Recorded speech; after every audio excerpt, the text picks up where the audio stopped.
যেটা গণমুখী জনগণের নির্বাচিত সরকার, তাদের যে ফিডব্যাক থাকে জনগণ এবং তাদের যে পলিটিক্যাল মোবিলাইজেশনের সুযোগটা থাকে, এটার জন্য আমাদের কিন্তু অপেক্ষা করতে হবে।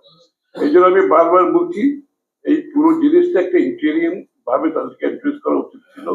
ওই বিজনেস অ্যাজ ইউজুয়াল আওয়ামী লীগের বাজেটকে তারা কন্টিনিউ করতে গিয়ে এই বিপদে পড়ছে, এবং এটার জন্য যে বর্তমান প্রেক্ষাপটে বাংলাদেশের এই যে আপনাদের এই শেখ হাসিনার সময় যে বড় বড় প্রজেক্ট গুলো, যেগুলো return on investment is low, তারা যে লুটপাটের বাজেট করেছে, আপনাকে তো ওইটা বাস্তবায়ন এই মুহূর্তে করার প্রয়োজন নাই।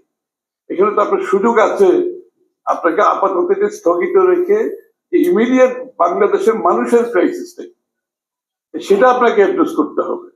আপনি যদি এখন ওই বাজেট বাস্তবায়ন করতে গিয়ে বাংলাদেশের মানুষের উপর কর চাপ, করের চাপ দেয়, বিএটির চাপ দেয়, সেটা তো কোনো গভর্নমেন্টের ইকোনমিক ম্যানেজমেন্টের মধ্যে পড়ে বলে আমি মনে করি না।